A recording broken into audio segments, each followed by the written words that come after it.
So with that high level discussion of the concept of smart contracts, now we will try to get our hands dirty and do some practical hands-on work with smart contracts.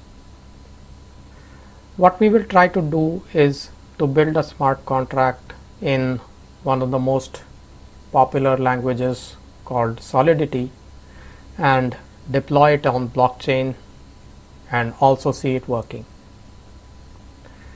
Before we get into our discussion on how we will do it, I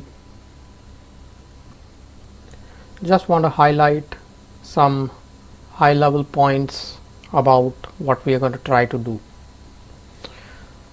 So we will build a smart contract for the Ethereum blockchain. We will compile it and then we will deploy it on the Ethereum blockchain, and we will also interact with it. As we've already discussed, smart contract is a piece of code that is deployed or copied onto the blockchain against a specific address or a specific location, and then different nodes or clients to the blockchain execute transactions that call that smart contract and update its state or read its state. So the first thing that we have to understand is the concept of state. Although we've already discussed at a high level what is meant by the data that's stored on the blockchain, but from the standpoint of Ethereum, we have to understand that Ethereum captures state in two different ways. One is the state that is captured against your address, which is mostly the transactions and the balance that you have as a result of that transaction. The other is the state that is there with your smart contract. So if we mimic or if we try to understand smart contracts from the perspective of code or logic that works on data, then blockchain with its data is that data set that one has to work with, and the smart contract is the business logic, and that data is also called state. So every time I interact with the smart contract and update the state of the blockchain, I have to send a transaction. But if my interaction with the smart contract is limited to reading the state, then I don't have to send a transaction. There is a simple observation call that I make that gives me a view of the state. So having said that, I will translate this simple logic of updating state and reading state in a very small and easy to understand, almost trivial smart contract that is going to represent these two interactions. And once I build it, I will use my private keys to sign a transaction that deploys the smart contract. I will see it on the blockchain and I will try to interact with it. So there obviously is a lot more to smart contracts than just reading and writing state. But from the scope of this discussion and its objective of a simple and concise start, we will just aim to do these two things as a part of our initial steps or initial understanding of smart contracts. For those of us who want to understand Solidity in detail, a good source is docs.soliditylang.org. You have the latest version 8.6 documents that you can refer. But just to give you a high level guideline, Solidity is very much like a normal programming language. For those of us who are familiar with Python or JavaScript, will find it very easy to use, and most of what you do in other languages is available in Solidity. The points of difference are that Solidity has to be written with the transaction fee and the limitations on complexity in mind. But we will get to those constraints as we discuss more and more about smart contracts in our advanced stages. So Solidity provides a very wide set of tool set that you can use to develop smart contracts. The easiest one is the Remix Solidity browser. Remix is a browser component or website that hosts the entire integrated development environment for building smart contracts in Solidity. It lets you build smart contracts with its own test blockchain. Then it lets you deploy smart contracts on real blockchain instances also. And it's got an intuitive environment. It is a recommended tool for the beginners. Obviously, when we get more advanced in our development skills, then we will take a look at some of the other tools like Truffle or Hardhat, or if we're talking about Hyperledger, then Hyperledger's own integrated development environment to build smart contracts. So before we start coding, I want to get into a quick discussion on why we choose Ethereum as our platform for demonstrating simple smart contracts. And there are many reasons for that, but the first one is the ease of getting started. What you will notice is that I will be able to build a smart contract and deploy it and test it without needing to install anything on my machine. One of the most difficult things or challenging aspects of building on any technology is that there is a big starter's learning curve, and then there is a very big environment dependence. If I have to start developing code on or chain code on Hyperledger, then I would have to set up a very big environment which involves setting up Go language, setting up Python dependencies, setting up Hyperledger's own instance through Docker. So all of those form barriers for someone who just wants to start developing right away. Obviously there are test environments and test tools, but if we're talking about Hyperledger, it does not have a public blockchain. It's a private blockchain platform, which means to some extent we are ourselves responsible for building the environment on our machine and then working with it. This limitation does not exist with public blockchains, because with most public blockchains there is the mainnet, which is the actual blockchain network, and then there is the testnet. What testnet does is it gives you a very close simulation of the mainnet. The reason why testnet exists is because mainnets with its own cryptocurrency and cryptocurrency's financial or dollar value, there is always a chance that when we are testing out new code, we can compromise that money or lose that money, because that cryptocurrency interaction is also a part of building smart contracts. But that testnet with its reason to exist also help us in not requiring our own environment. So when I talk about Ethereum, it's got its 3 or 4 testnets that anyone can use to build their own contracts and test them.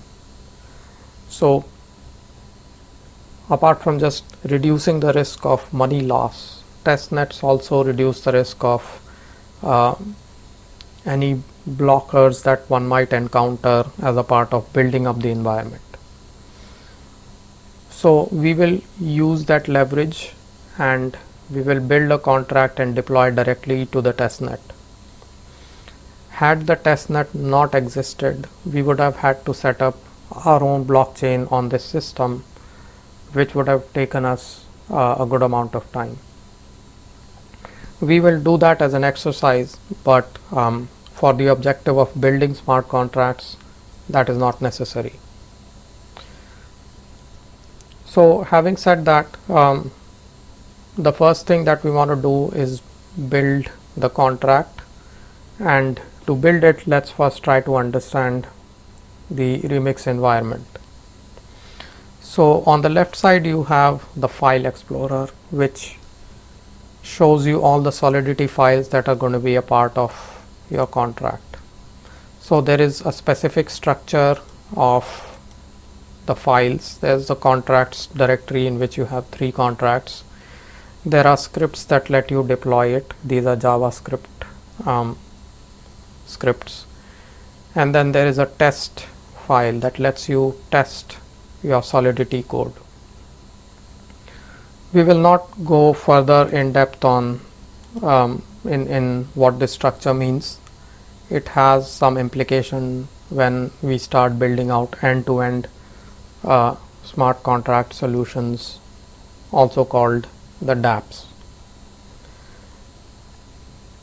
In this session, we will just take a look at the contracts that we build. So we are just interested in this contracts directory. So anyone who will launch Remix will get this default sample of the smart contract projects, and they can take a look at all the contracts that are already available, ready for them to use. So this is your file explorer. On the right hand side you have some quick links and some plugins. For now we can ignore them. Right below the right corner you have the console. So this console will show you the activities that happen when you build your smart contract, you deploy it, you interact with it.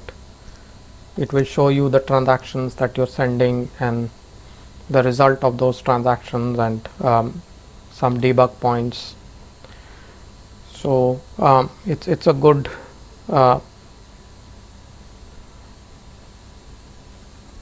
way to trace the activities that are happening with your smart contracts. Then we have on the extreme right a panel that gives you different views. So we have the file explorer view, then we have the compiler view, then we have the deploy and test view, which is going to deploy and then run your transactions. Then there are some views around Solidity, details of how much is the complexity and security measure of your contracts. Then there is the debug view, which we will not get into in this session. Then it also lets you run your test code if you've built any. And then the flattener is a way in which you can convert your entire set of smart contracts into a single file. This flattener is used in a very specific case where you have to verify your Solidity code on the Ethereum blockchain. We will not get into that today. Then 3-box spaces, it's a specific plugin for a specific functionality. Again, to avoid complexity, we'll not discuss that today. Then there is a way in which you can fetch existing deployed contracts. We will not see this functionality today. And then there is the plugins list. This list lets you activate plugins that are already available in your environment. Plugins are just additional functionality provided to you in case you want to use it. So let's go back to the file view and let's take a look at this very simple storage smart contract. So as you can see, it's a very small contract, around 28 lines, and it's got some comments which are appearing in gray here. These are the comments, and then it's got some 6 or 7 lines of code. So let's ignore the contract comments for now, and let's start with the actual code. For those of us who are familiar with C++, you'll understand what is meant by the pragma directive. So out here, pragma has just one value, Solidity, and then it's got the versions that your contract is going to support. So what it means here is that the version can be greater than or equal to 7, or it can be less than 9. So all Solidity versions between 7 and 9 are supported for this contract. So what we mean by versions here is the Solidity compiler support. Solidity has very frequent releases of compilers that have bug fixes and optimizations, and one has to be careful of which compiler version they are supporting to ensure that their contract compiles correctly, and then there is no unexpected outcome. Before we get into what this code is going to do, I just wanted to get into how Solidity works, or for that matter how Ethereum smart contract lifecycle works.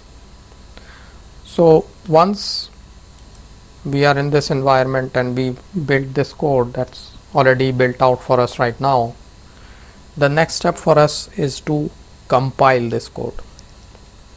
So compilation again is a fundamental concept in programming where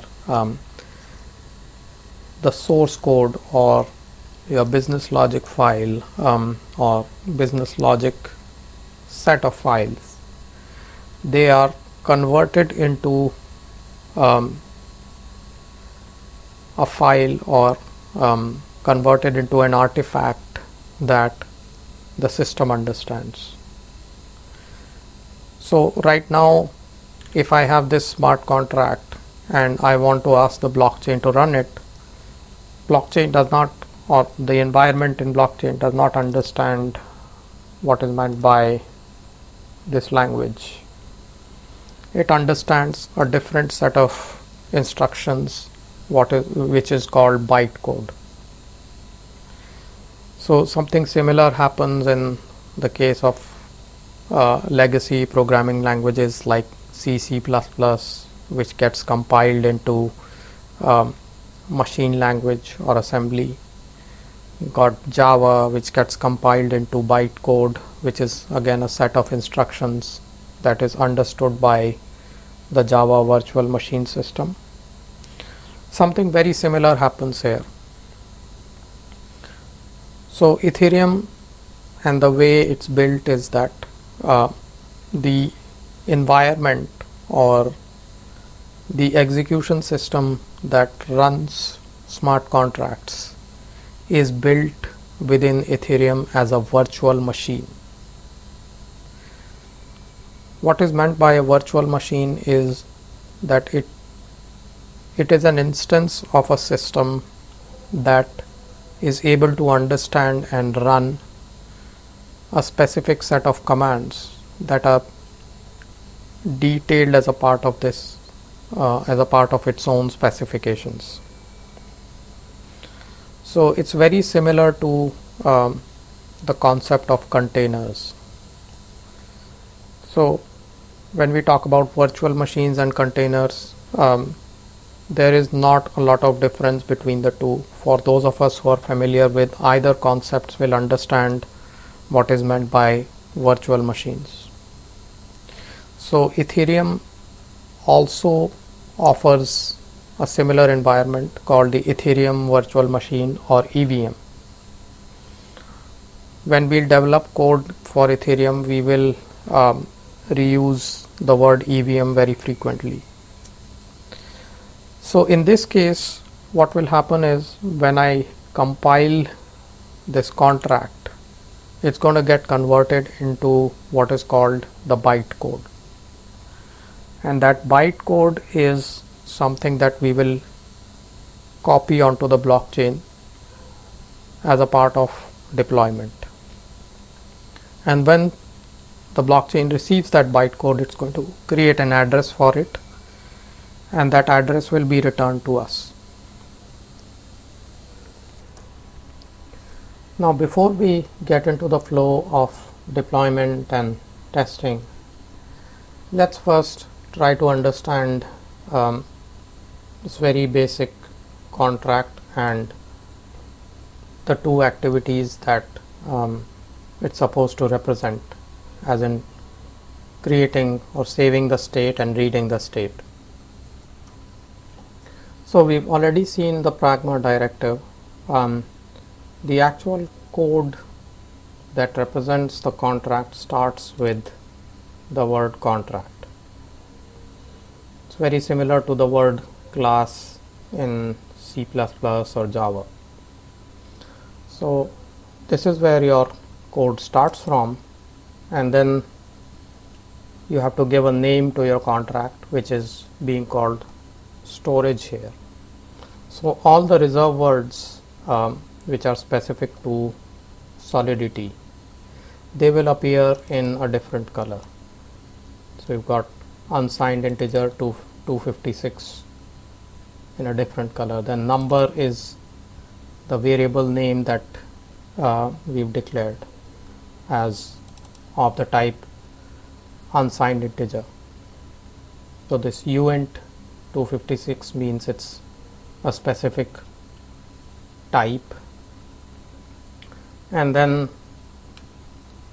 we've got two functions, store and retrieve.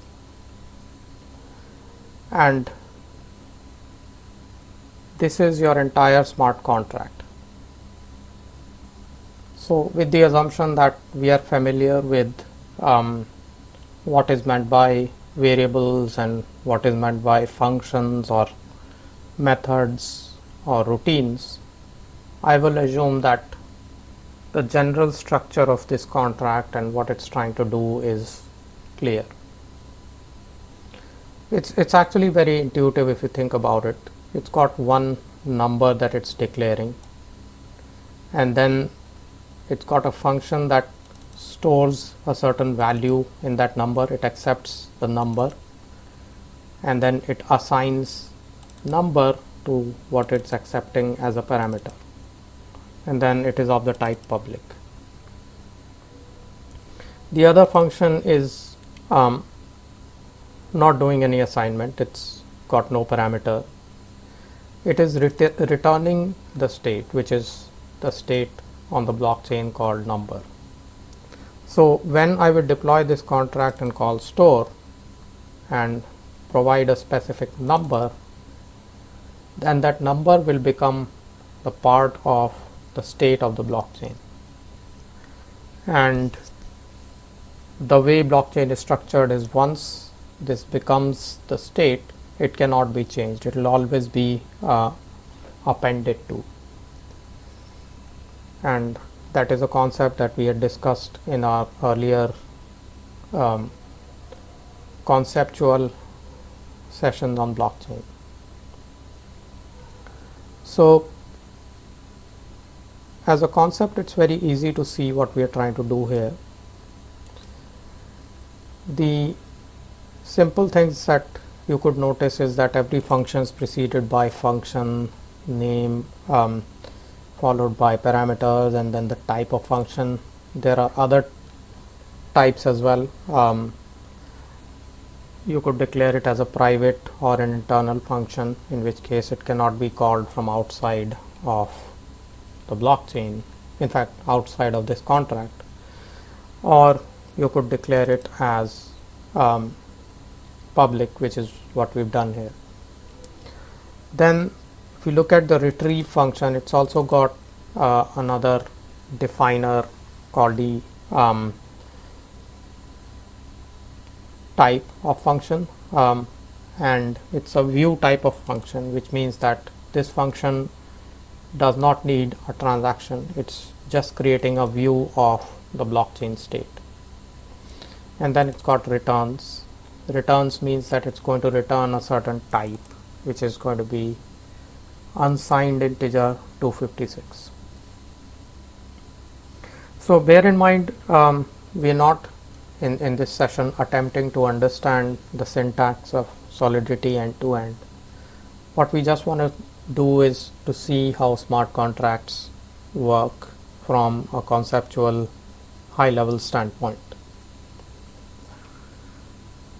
So once we have all of this built out, there's not a lot of connection of this contract with anything else that we've got in terms of the project, other project artifacts. So we can simply deploy this contract independently and see how it works. So once we've seen it, the next thing we have to do is go to the Solidity compiler section. For compilation, we don't need to connect to any blockchains. This Remix environment automatically loads a compiler for us. So compiler again is a program that converts this source code into virtual machine understandable code called bytecode. So we have different versions of the compiler available for us to use. There's not a lot to be thought of in terms of which version to use right now, but it will become important when we focus on specific parameters. Then you've got the language. There is another language possible, YUL, again out of scope for us. And then there is the target EVM version. Now this is important to understand in relation to what we have been talking about earlier around virtual machines. So we can ask our contract to be built in a way that supports a specific version or type of EVM. Now one of the things that we need to understand about Ethereum is that it's a very vibrant blockchain with a lot of different version upgrades that keep happening with it. And some upgrades of version result in EVM upgrades also. So if one wants to specifically target a certain version, then that's how you have to do it. Then we've got some housekeeping stuff like auto compile, hide any warnings. You can also enable optimization, in which case the code is going to be optimized. Let's not do that. We want to understand the code instead of building it optimally for now. And then there are some other features that are specific to Ethereum, which we'll not go into right now. So let's click Smart Contract Compile. and what you'll see is it will compile it. Since it's a small contract, it will not take long. Once compiled, you will see that it will appear under the drop down, and once it's available here in the drop down against the contract, your compilation is successful. Now let's see a situation where it will be unsuccessful. So if I, let's say, change and force the compiler to record an error, then it will not show any of the sections that we were seeing earlier around the compiled output. It will clearly tell you that the contract is not compiled. It will give you a warning and the specific error. This warning will not stop the compilation from happening, but this error will. So let's fix it back, and you see that it's automatically compiled again. There is a section here that says bytecode, and this bytecode is what I was talking about when I said that the compiled version is what is deployed on the blockchain. So if you click on it, it will get copied onto your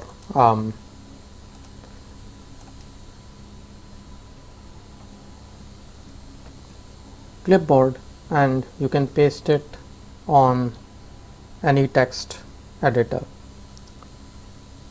So this is that specific bytecode that EVM is looking for. So as you see, it's got a set of instructions, and these instructions represent what we want to do in the contract.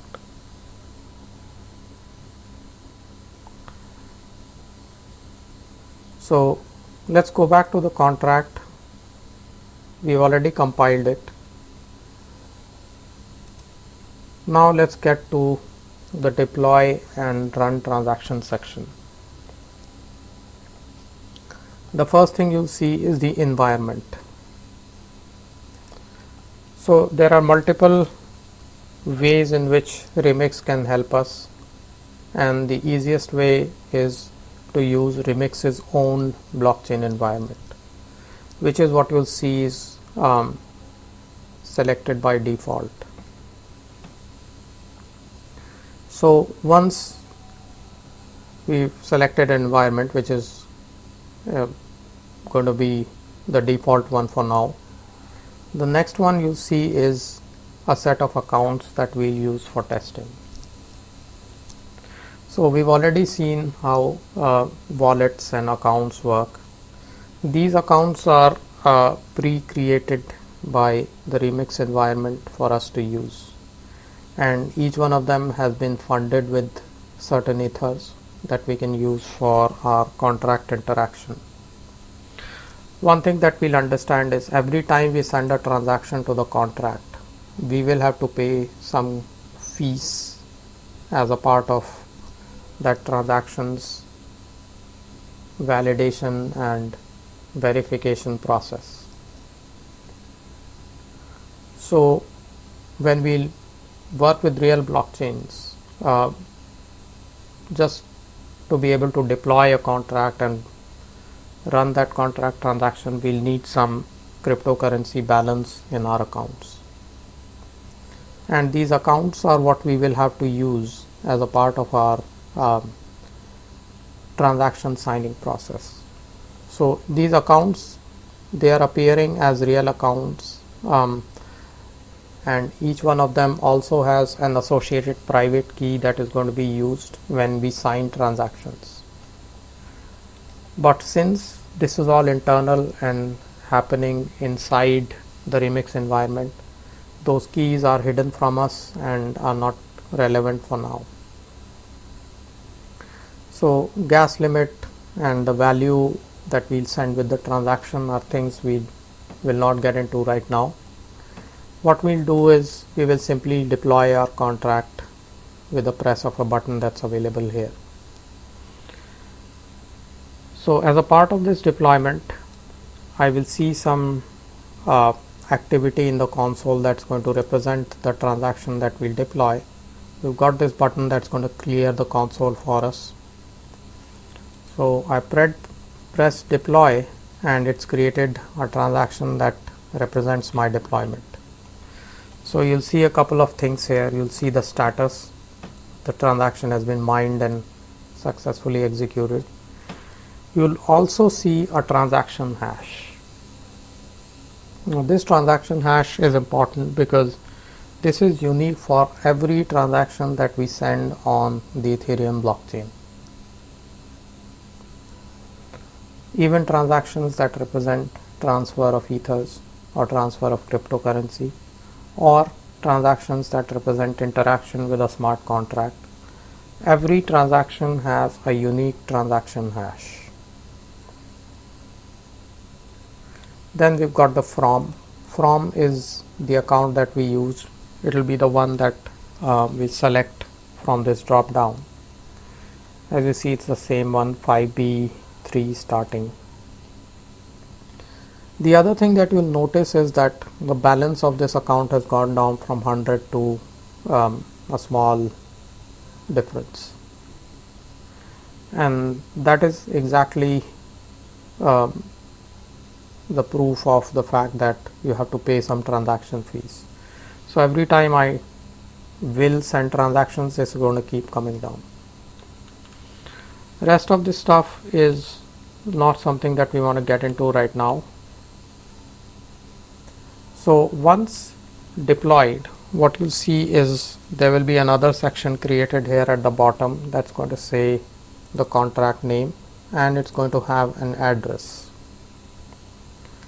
So this address means that the contract is deployed here on the blockchain, and when you drop it down, you will see the two functions that you've implemented in the smart contract. These two functions have been enabled for us to use to test our contract function and its capabilities. So the first thing that I'll do is I'll try to retrieve the state of this number that I've declared.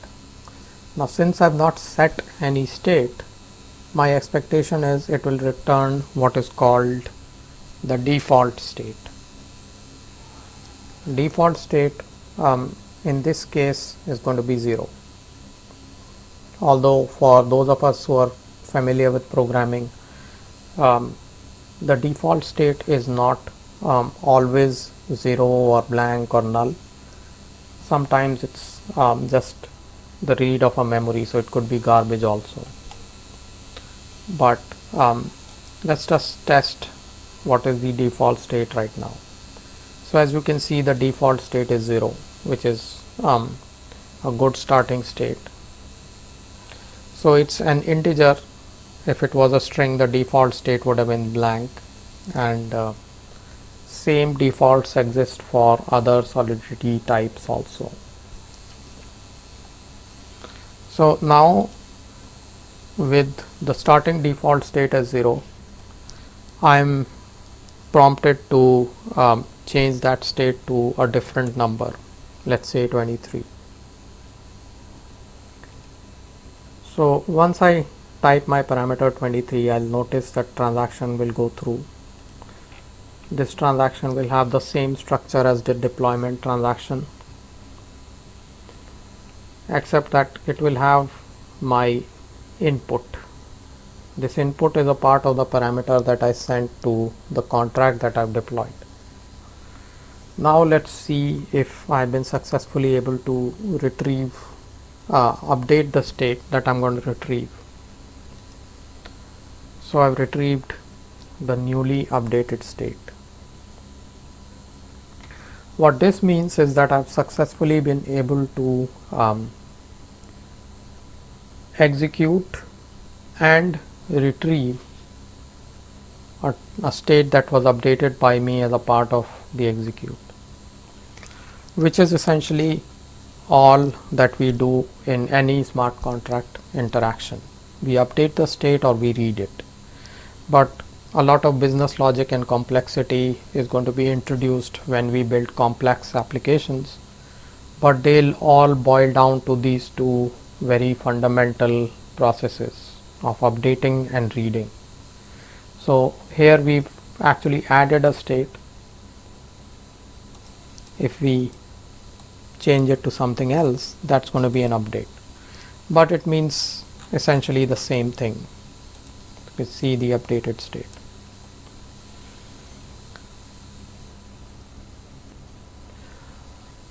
With this, we've completed one part of our demonstration where we wanted to build a contract and test it completely inside our local machine environment. The next step for us is to use this same flow but deploy the contract on the real blockchain, and we'll be targeting Ethereum testnet for that.